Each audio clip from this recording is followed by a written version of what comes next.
आता इथं फक्त मेन्शन. आता बघा ट्रायल बॅलन्स मध्ये डेबिट साइडला तुम्हाला फर्स्ट आयटम दिलाय स्टॉक. तर आपण ट्रेडिंगच्या डेबिटला ओपनिंग स्टॉक म्हणलेलं आहे, ऍडजस्टमेंट नाहीये. आपण डायरेक्ट आउटर कॉलम मध्ये 30,800 दाखवले. त्याच्यानंतर सेकंड आयटम परचेसेस आहे. तुम्ही बघाल टेक्स्टबुक मध्ये तर परचेसेस सॅलरीज दिले, तर तो सॅलरी शब्द चुकून तिथं प्रिंट झालाय. हे फक्त परचेसेस आहेत आणि मी परचेसेसची अमाऊंट आउटर कॉलम मध्ये लिहिलेली आहे 80,000.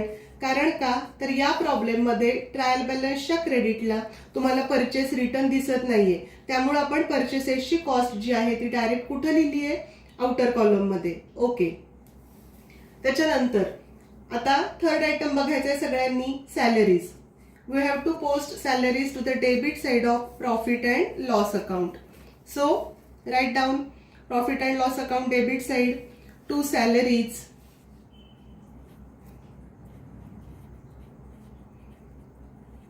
No adjustment, outer column 5,000.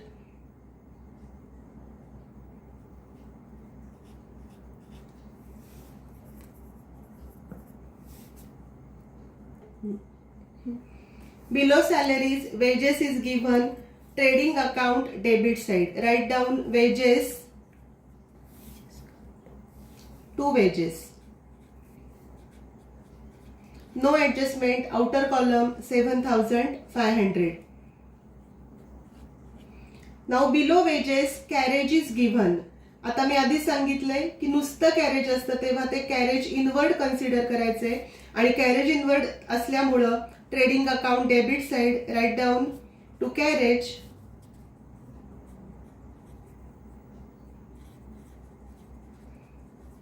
No adjustment, outer column 3,000. Below carriage, royalties is given. Royalties is also direct expenditure. So trading account debit side to royalties.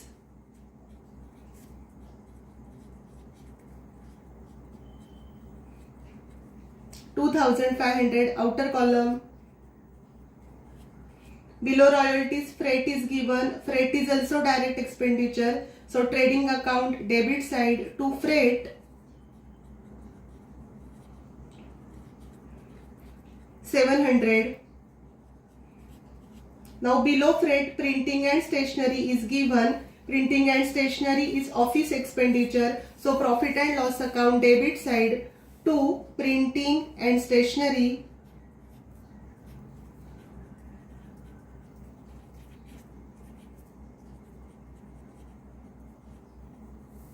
Outer column 1,050. Now below printing and stationery, sundry debtors is given. We know that it is asset item. So balance sheet asset side, go to the balance sheet asset side. Write down sundry debtors asset side.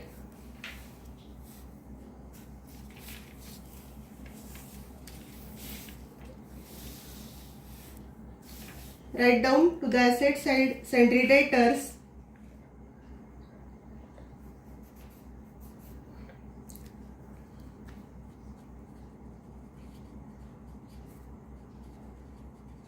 आपल्याला माहिती आहे की ह्याच्यावर RDD ची adjustment आहे, म्हणून amount inner column मध्ये लिहा 43,000.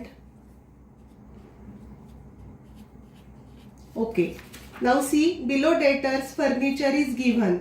आता फर्निचरवर पण ऍडजस्टमेंट आहे डेप्रिसिएशनची, म्हणून आपण डेटर्स खाली 2 लाईन्स लिहू करूयात आणि मग लिहूयात furniture.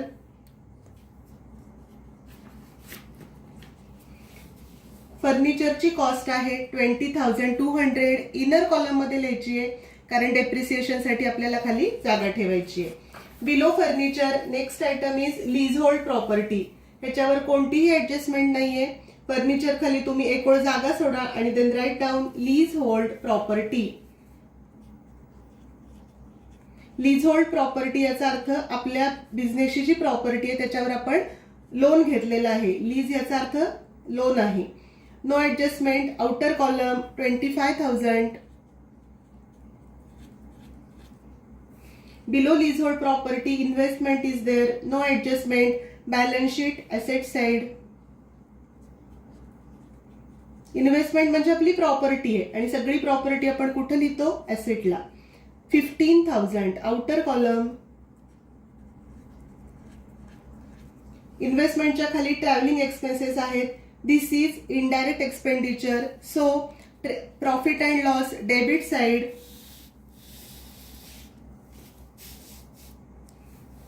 To travelling expenses.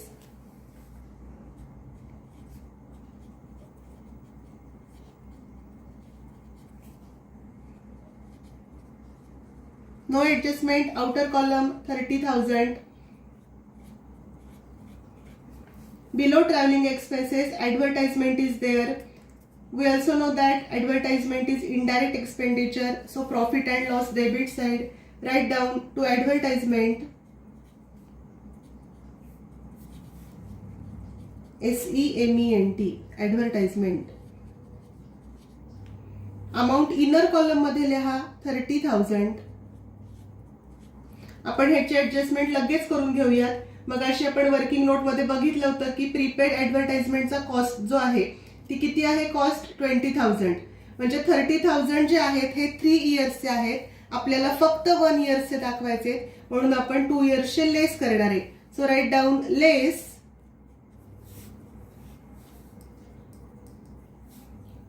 Prepaid advertisement. Prepaid advertisement 20,000 inner column मध्ये. मग 30,000 मायनस 20,000 म्हणजे आउटर कॉलम मध्ये येतील 10,000. आणि मगाशी सांगितलं तसं जे 20,000 आपण नेक्स्ट इयर्सचे पे केलेत, पुढच्या वर्षी भरावे लागणार नाहीत म्हणून आपण कुठे लिहिणार? Balance sheet asset side. So write down below investment prepaid advertisement. Below investment, write down prepaid advertisement 20,000. Okay. Now see bad debts.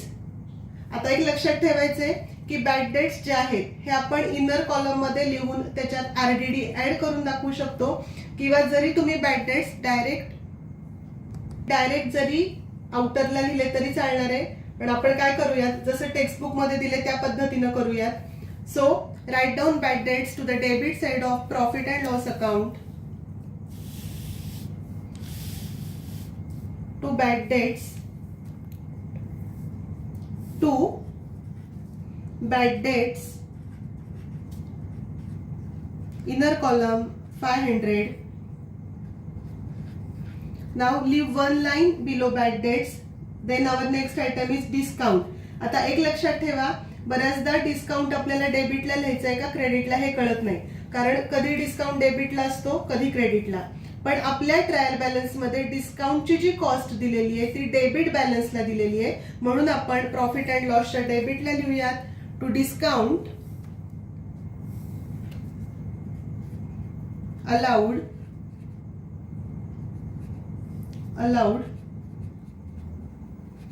Outer column 1,800. Below discount, cash in hand is there. Go to the asset side. Below prepaid advertisement, write down cash in hand. सगळ्यांना माहिती की cash हा asset आहे, त्यामुळे आपण balance शीटच्या ऍसेटला लिहितोय. Cash in hand 7,000 outer column. तिथंच खाली cash at bank. Outer column 20,000. Below cash at bank, fixed deposit is there and there is adjustment. So asset side, write down fixed deposits.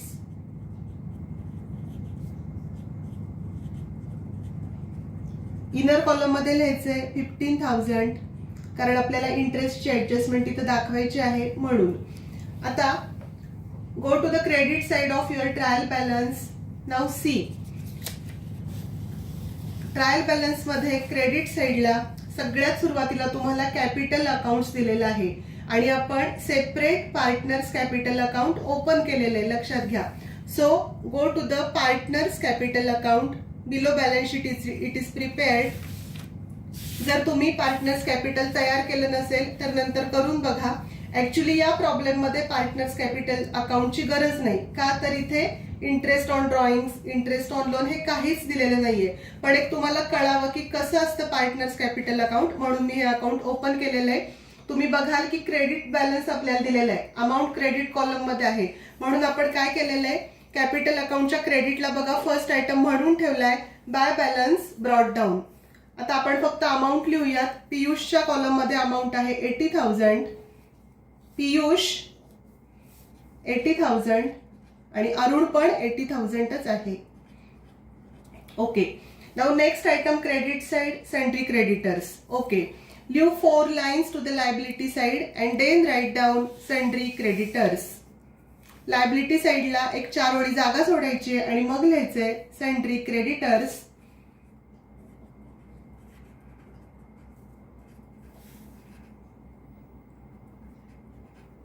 Outer column 20,500. क्रेडिटर्सच्या खाली तुम्हाला interest received on fix deposit म्हणलेलं आहे. आता कधी कधी चुकून तुम्ही हे लायबिलिटीला लिहू शकता, पण इंटरेस्ट रिसिव्ड हा आपला इनडायरेक्ट इन्कम आहे आणि आपण बघितलंय की इनडायरेक्ट इन्कम असेल तर आपण कुठं लिहितो, profit and loss account credit side. So go to the credit side of profit and loss account. सॅलरीच्या पुढच्या लाईन मध्ये 2 ओळी जागा सोडून मग लिहा बाय इंटरेस्ट रिसिव्ड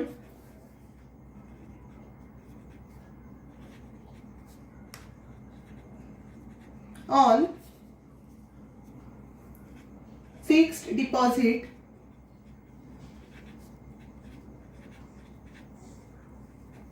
ही अमाऊंट तुम्ही इनर कॉलम मध्ये लिहा, कारण आपण इंटरेस्टची ऍडजस्टमेंट तिथेच करणार आहे. म्हणून इनर कॉलम 1000. इंटरेस्टच्या खाली बँक ओव्हरड्राफ्ट दिलंय, इट इज युअर लायबिलिटी.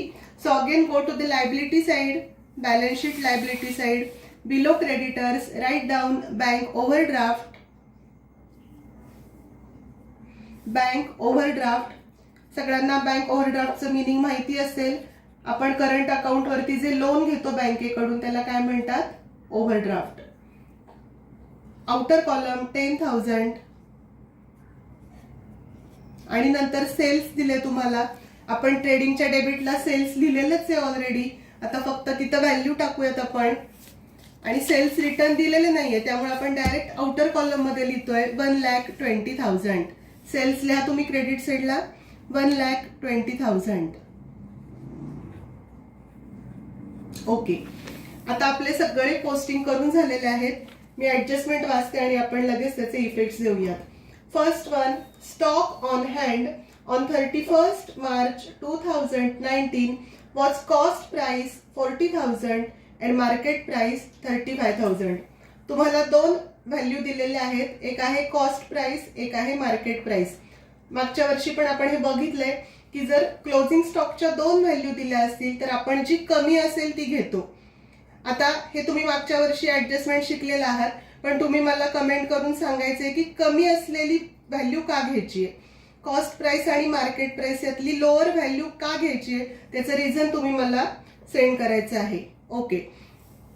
मला हे रिझन माहिती आहे, पण तुम्हाला किती जणांना माहिती आहे किंवा किती जण शोधून बघतात हे मला बघायचंय, म्हणून मी सांगतेय. आता क्लोजिंग स्टॉकचे इफेक्ट आपल्याला माहिती आहेत.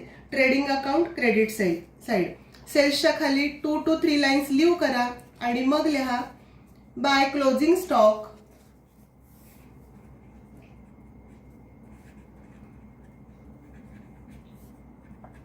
आउटर कॉलम 35,000 आणि सेकंड इफेक्ट बॅलन्स शीट ऍसेटला जावा.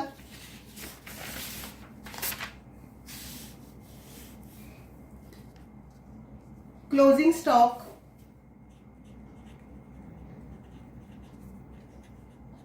Outer column 35,000.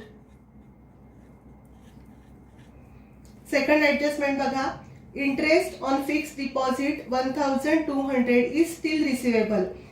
ट्रायल बॅलन्स मध्ये जो तुम्हाला लास्ट आयटम दिसतोय फिक्स्ड डिपॉझिट डेबिट साइडचा, तर आपण बँकेमध्ये जे फिक्स डिपॉझिट ठेवलं होतं 15,000 त्याच्यावरचे इंटरेस्ट आपल्याला मिळायचे.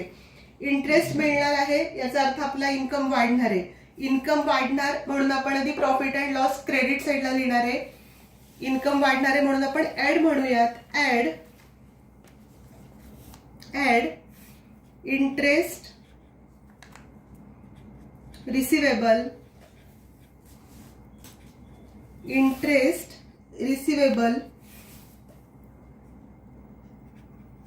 इनर कॉलम 1200 म्हणजे आउटरला येतील 2200.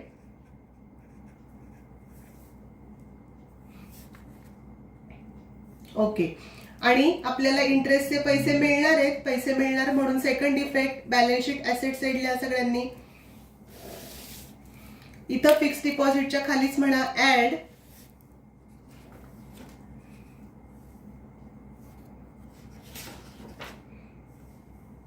इंटरेस्ट रिसिवेबल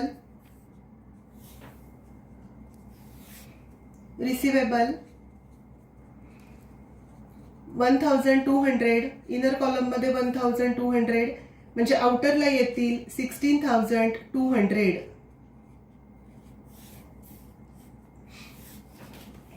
त्याच्यानंतर थर्ड ऍडजस्टमेंट आहे provide R D D at 2.5% on sundry debtors. Already आपण आरडीडी ची व्हॅल्यू काढलेली आहे. आपण प्रॉफिट अँड लॉसला बॅकडेट लिहिले बघा. Now go to the debit side of profit and loss account. 2 bad debts त्याच्याच खाली म्हणा ऍड आरडीडी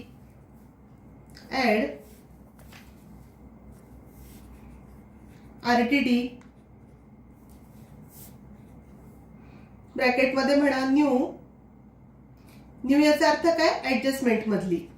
आपण मगाशी कॉस्ट काढलेली आहे 1075. आउटर मध्ये 1575.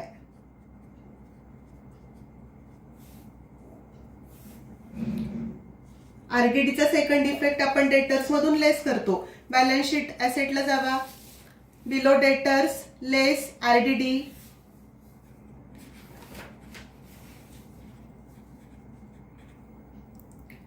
इनर कॉलम 1075 आणि मग हे लेस केल्यावर आउटर कॉलम मध्ये येतील 41,925. Okay. Fourth adjustment depreciate furniture by 5%. आपण वर्किंग नोट मध्ये डेप्रिसिएशन काढलेलं नाहीये पण तुम्हाला डेप्रिसिएशन काढता येईल. फर्निचरची जी कॉस्ट आहे 20,200 त्याच्यावर आपण 5% नी कॅल्क्युलेट केल्यावर आपल्याला कॉस्ट मिळते 1010. Now we know that depreciation is the loss because value of asset is decreased. So all losses are debited to profit and loss account. Therefore go to the debit side of profit and loss account and then write down to depreciation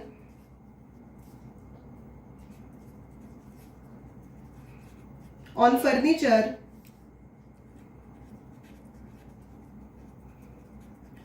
1010 outer column. आणि फर्निचरची cost कमी होणार आहे. Asset side furniture कडे जावा. 20,200 जे आपण लिहिले तिथे लेस depreciation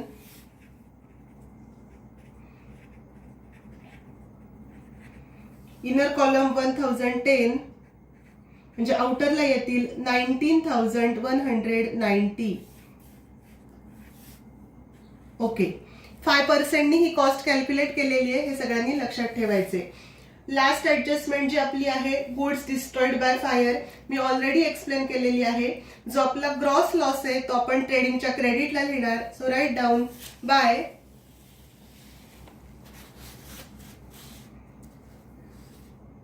bye goods destroyed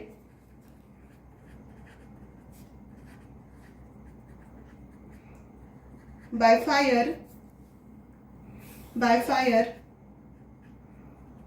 8,000 जेवढे गुड्स जळलेत तेवढे आपण कॉस्ट लिहिलेली आहे. आता यातले 6,000 आपल्याला मिळणार आहेत ते आपण कुठे लिहिणार ऍसेटला. So go to the asset side. Write down insurance claim. हे रिसिवेबल आहेत, पैसे मिळणार आहेत, म्हणून आपण कुठं लिहितोय? ॲसेटला. Insurance claim, outer column 6000. मग आपला जो नेट लॉस 2000 होता तो आपण प्रॉफिट अँड लॉसच्या डेबिटला लिहूयात. To loss by fire, loss by fire outer 2000.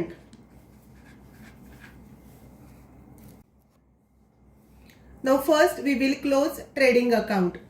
Trading account credit side total 1,20,000, 8,000 and 35,000. We have to write this total to both the sides and then we have to total debit side. Now see,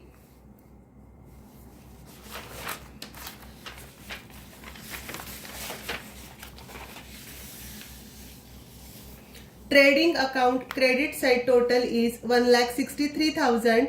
So we have to write this total to both the sides. Then we have to deduct total of debit side 1,24,500 and difference is 38,500. So our gross profit is 38,500. Now write down.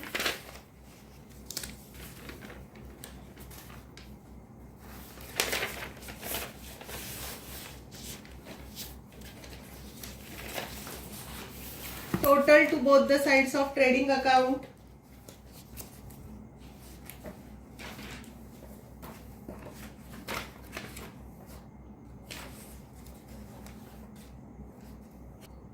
Write down credit side total 1,63,000.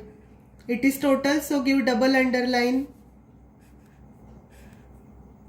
Write down this total to the debit side 1,63,000.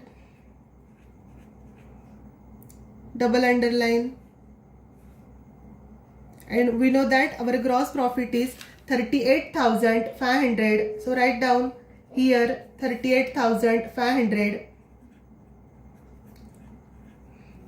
To gross profit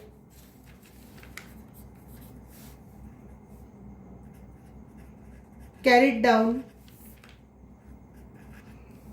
Now you know that gross profit is recorded to the debit side, so go to the credit side of profit and loss account.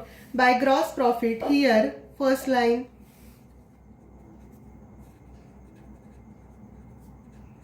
brought down. जेवढे gross profit carried down आहे तेवढेच आपण काय करणार आहे? Brought down 38,500. Then we have to close profit and loss account. Now see, profit and loss account credit side total is 40,700. Credit साइडला बघा 38,500 आणि 2,200. त्याची टोटल किती आली आहे? 40,700. आणि डेबिट साइडची जी टोटल आहे म्हणजे सॅलरीज पासून लॉस बाय फायर पर्यंत जेवढे सगळे आयटम आहेत त्या डेबिटची टोटल आहे 25,885. So close profit and loss account. Write down total credit side here. Here you may write, yes, 40,700. Double underline. Go to the debit side, same line, outer column 40,700.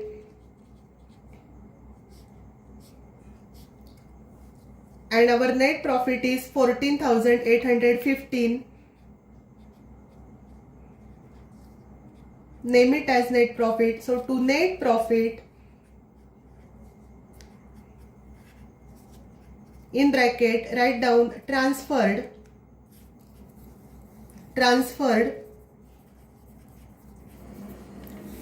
to capital accounts.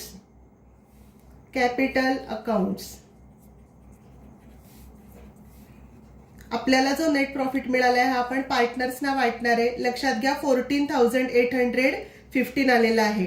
तर इथे ratio आपल्याला दिला नाही म्हणून आपण equally distribute करणार आहे. So here Piyush and then Arun. आता लक्षात घ्या 14,815 जो नेट प्रॉफिट आलाय हा आपण इक्वली डिस्ट्रीब्यूट करणार आहे. म्हणजे जर डिवायडेड बाय 10 जर आपण केलेला असेल तर 7407.5 आलेले आहेत. पण आपण असं करू शकतो की 0.5 लिहिण्याऐवजी पियुषला आपण 7408 देऊयात आणि अरुणला आपण 7407 देऊयात. So write down Piyush inner column मध्ये लिहा 7408 आणि अरुण 7407. तुम्ही जरी पॉइंट मध्ये दिलं तरी चालू शकेल, पण पॉइंट मधले कॅल्क्युलेशन नंतर अवघड होतात, सोपे पडत नाही, म्हणून आपण राऊंड ऑफ फिगर जरी केली तरी सुद्धा चालू शकणार आहे. आता सगळ्यांनी केअरफुली बघायचंय की प्रॉफिट अँड लॉसच्या डेबिटला आपण टू नेट प्रॉफिट म्हणलेलं आहे.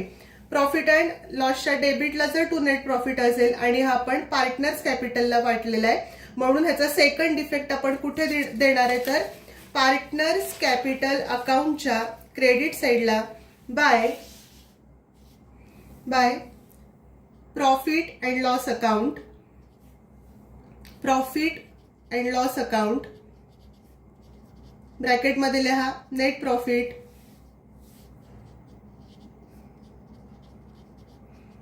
पियुषच्या कॉलम मध्ये 7408. ओके 7408 आणि अरुण 7407. आपण हे अकाउंट क्लोज करूयात. पियुष क्रेडिट साइड टोटल लिहा. टोटल 80,000 प्लस 7,408 किती होतात, 87,408. आणि क्रेडिट अरुणची येते 87,407.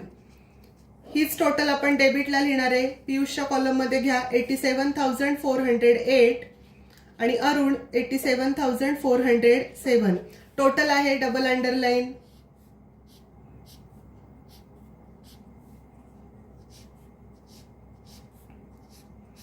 आणि डेबिटला काहीच नाहीये, म्हणजे हेच आपले बॅलन्सेस आहेत. परत पियुषच्या कॉलम मध्ये या 87,408 आणि अरुण 87,407. आणि ह्याला आपण नाव देऊयात टू बॅलन्स कॅरीड डाऊन.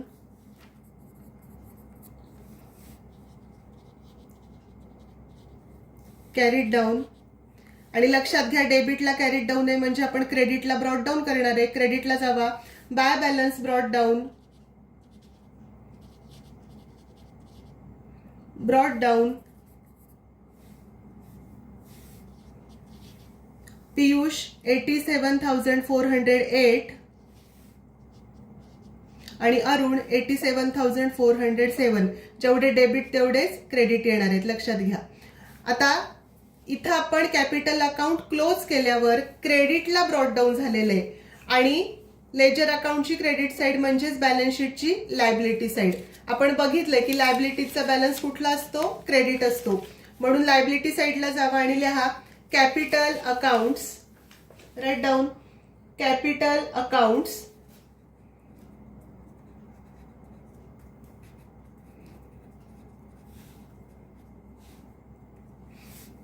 त्याच्या खाली पियुष. आपण आत्ताच पियुषचा बॅलन्स काढलेला आहे. हा बॅलन्स आला होता आउटर कॉलम मध्ये 87,408 आणि त्याच्याच खाली अरुण 87,407. हे तुम्ही दोन्ही इनर कॉलम मध्ये लिहून टोटल बाहेर घेतली तरी चालणार आहे. आणि जरी कॅपिटल अकाउंटचा बॅलन्स इनरला लिहून त्याच्यामध्ये नेट प्रॉफिट ऍड करून जरी बाहेर दाखवले तरी पण चालणार आहे. तुम्हाला जसं इझी वाटेल तसं करा. फक्त या प्रॉब्लेम मध्ये मी कॅपिटल अकाउंट का ओपन करून दाखवलं, तर कशा पद्धतीनं कॅपिटल अकाउंट ओपन करतात आणि बॅलन्स काढतात हे तुम्हाला कळावं म्हणून. आणि लास्टली आपल्याला काय करावं लागेल, we have to total both the sides of the balance sheet. Now see total of asset side is, write down total here 2,05,315.